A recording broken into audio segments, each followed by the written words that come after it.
Xbox Series S or Xbox Series X, which is right for you? To help answer that question, I'm joined by Series expert Tamoor Hussain. Absolutely moist for the new consoles, lads. Disgusting. Moist should only ever be used if you're talking about cake. And Xbox Series expert Jordan Ramey. You're way too proud about this joke. You're way too happy about this. And it's not even my joke. Not even my joke. This is Evan's joke, and it's too good that we had to use it. Alright, obviously the new consoles are coming out. Series S has finally been confirmed. The two consoles are very, very similar, so if you are kind of umming and ahhing about which one to buy, this episode is for you. We're going to run through some very important criteria to help you make the most informed decision if you're thinking about purchasing a next-gen Xbox. So, let's get down to it. Let's start with, obviously, the thing that will be at the forefront of most people's minds, the price. So, Tam, Series S. Big surprise, you don't have to spurt loads of money for this console. It turns out it's only $300, $299. That is an incredible price for a console. Microsoft playing big games here, coming out strong. That's like Nintendo console levels of pricing, like, and they price things to move. So this thing, like, barring any major kind of catastrophes, is gonna sell a lot of units. I think a lot of people who may have been considering getting an X are probably looking at this console, the S, now and going, especially given some of the things we'll talk about in the coming discussion. A very impressive price point. Obviously, you don't have to pay it all up front. You can choose to do that if you want, but there is another alternative which somehow turns out to be cheaper. If you use All Access, you can pay $25 a month for 24 months. And as part of that, you also get Game Pass Ultimate, which now includes EA Play. So you can play all those games on PC, Xbox through xCloud, and now they have the library of EA games, so a bunch of sports games, Jedi Fallen Order, Star Wars stuff, plenty of it.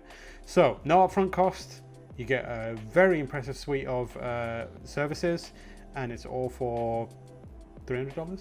You actually save, I think, $60 if you go through All Access rather than paying for everything separately, so kind of seems like a no-brainer. So Series X though, Jordan.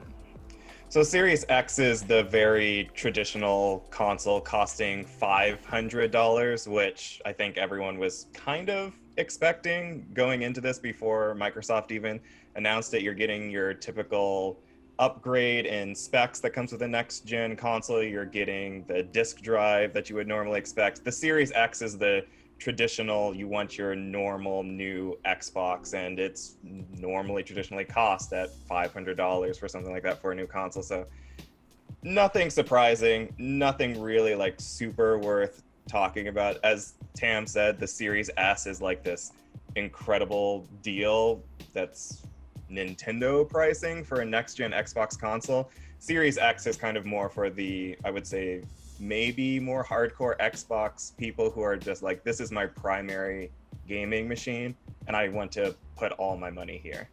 So it's $500, and All Access of it is available for the Series X2. Slightly more, but at the same time, you're paying like $200 more for a console. Yeah, the one thing to consider is it's cheap up front, but you are locked into a contract. It works the same way a mobile phone works. It's not a Netflix style agreement where you can cancel after a month. You are locked in for 24 months. So you need to be really sure that you are committed to one, that Game Pass subscription, and to that console. Because if you suddenly decide I want to move to an X, or I want to, there's another model that appears, which traditionally there are, like you won't be able to just split on your current existing contract. You may have to, if it follows the mobile phone model, you may have to pay out the remainder of the contract, unless Microsoft are particularly giving and allow you to give you an upgrade path. But just be sure that you're ready to be committed to that for 24 months. So yes, two different price points, two very similar consoles, but let's talk about the key differences. Tam, let's talk about what's inside the box. What's in the box? What's in the box? What's in the box? So the first key difference is, well, the first thing to say is like there's not that many differences, which is perhaps the most surprising part of the S versus the X. You're not losing that much. When it comes to power, it mainly pertains to resolution in the differences between the two consoles. They have the same CPU, which is an important thing because it means that developers aren't effectively creating a different version of the game that's going to be massively hampered. Well, the difference actually is its resolution. So the Series S will output at 1440p at 120 frames per second. So it has DirectX ray tracing. It's got, stuff. The bells and whistles that you want are there. The main difference is 1440p in terms of resolution, and then the 4K is upscaling, so it's not native 4K. That is pretty much the main difference when it comes to power and what that means for resolution. Jordan, Series X then? I was about to say, like Tam said, it's almost virtually the exact same thing. The only difference with the Series X is that you're actually getting that native 4K. You're getting that pure 4K, but it's going to be like a very small, almost indiscernible difference, I think, with most of the games that are coming out around the Xbox Series consoles. But you've got 3 times as many flops. You've got 12 teraflops compared to the Series S's 4. Okay, and another key difference, disk tray. The Series S, nowhere to be found. Don't need it, don't want it, it's fine. I mean, I do want it. I do kind of need I'm about it. to say, of course you want it. You still have physical games. Don't lie. But the important thing is, like, for people who want to buy the S, that's something to definitely bear in mind, because it does limit the things that you can do with it in terms of, obviously, the physical game you can't put it in, but it means that you can't lend games, but also it means that you can't trade games in. And I know a lot of people obviously are they consume games by buying, playing quickly, returning them to a retailer and getting as much value as they can out of it, selling it on through marketplaces, or even lending it to friends and family and that kind of stuff. So if that's important to you, then you need to consider whether you want to buy a different version of the console. It seems ironic that in this day and age, people are like, maybe Microsoft was onto something when they were talking about lending digital games and check-ins and that kind of stuff. So perhaps there's scope for Microsoft to introduce something like that later on down the line that is more in line with making that possible for S owners, but we'll see. But then you also need to think about the world we're in today, or the world we'll be in when the game console, the S, is available and the X is available. You're probably not visiting friends that much given the quarantine situation, and equally you're probably not going into stores trading games in. And also the abundance of sales that are happening right now on games digitally is in like all the time.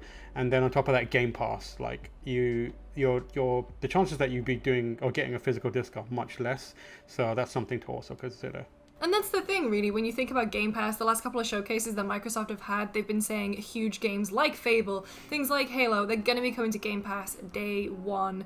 So, do I really need the disc drive that the Series X has? Jordan? Yes, because if you're like me, you went into the Xbox One generation just thinking, wouldn't it be really, really cool if just this was the first console generation where I didn't sell any of my games back to GameStop? So almost everything that I own on Xbox One is physical, and I still have pretty much every single game except for one that was stolen. So I just have like this bookshelf that's full of like 95 Xbox One games just on disc, and I'm like, I don't want to lose them. I need that disc drive.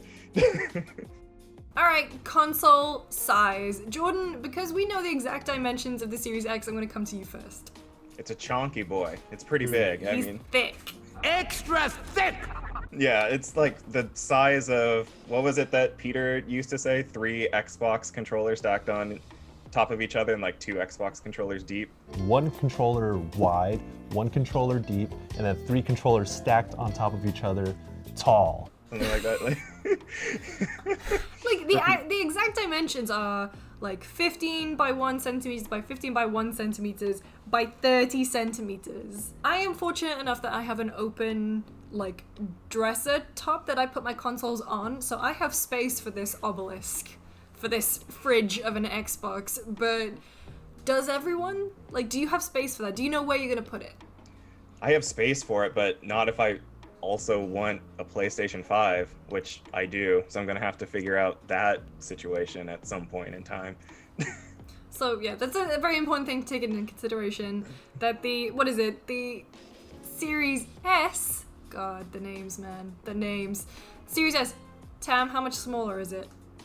Yeah, it's 60% smaller, but as I always say, like, it's not about the size, it's about what you do with it. And I think that you have a lot more opportunity to kind of make that console easily fit into your existing entertainment units and that kind of stuff. So it's a very sleek looking machine. I mean, I think the X looks amazing as well. I really like both of them. I'm more into the X just because it's an imposing and scary looking device that I'm just going to put it in the center of my room, so it's like a weird, like, alien thing that I just have to, like, pray to every No, now I was and going to say then. you should pose all your figures to be, like, Around praying it, to yeah, praying to it. Alright, let's talk about another key difference between the two, and that is storage. Tam, how much does the Series S have? It's got a cool 512 gigabytes of solid-state hard drive memory. Nothing. Can we just talk about a cool? A cool expandable to 1 terabyte SSD. The expansion is SSD as well, so it will function the same way that your internal storage does. Admittedly, not a lot of space there, considering Call of Duty Warzone is approximately 900 million megabytes currently. So, Megabytes? That's pretty gigabytes, quadrillion, tetrabytes, whatever that thing. I don't know what Activision is shoving in there, but it's massive. So, like, the thing to keep in mind is theoretically, the size of games should shrink. The reason games are so big now is because developers are having to take assets and double up or triple up on them to try and make loading times reasonable. So it often has like duplicate files everywhere in your game install. With the new drives and the CPU processing power and the RAM and that kind of stuff working in tandem, it should be able to grab that data much quicker, and therefore they don't need to double up and spread it out as much. So theoretically, the idea is your game installs should get smaller, or at the very least stay the size that they are. However, you can also, for both consoles, use a USB 3.1, I believe, hard drive. I think they have a partnership with Seagate to run your previous generation Xbox games, which is nice, so you can create this like segregation of old gen, new gen. However, if you want to leverage the velocity architecture on old games, you need to have that on your main drive. It won't work on your USB external expansion drive. Series X has 1 terabyte? Terabyte. I always want to say tetrabyte, which is A laughable amount. enormous. Like, but it's one of those things where I'm like, oh, it's so obvious. Obviously, you want the 1 terabyte. Games are so huge and massive. And at the same time, I'm thinking about, I'm like, can't you fit like 6 to 8 games within like 500 gigabytes? So it's one of those things where I'm like, it's really nice. I like the idea of having this huge hard drive that I can store like 12 to 16 games on, that I'll be able to just instantly go back and forth between, with all of that like pausing stuff that Xbox has. But hopefully that's enough. I don't want to upgrade. It was one of those things that I remember when the Xbox One came out and they're like, oh yeah, 500 gigabytes. I'm like, that's plenty of space. And that ended up not being enough. And so I had to upgrade to 1 terabyte. I'm like, let's hope that stays the case with Xbox Series, where it's like, oh yeah, 1 terabyte, that's fine. It'll last you the rest of the console generation. Alright, so the other things to compare, you can't really compare because they're the same. So the Xbox Series will support accessories from Xbox One. So if you bought that Elite Series 2 controller, it will work on your Series S and your Series X. And as well, you get access to Game Pass, you get access to all the games and the launch lineup, which is looking pretty good. Growing, in fact. Yeah, like Assassin's Creed got brought forward.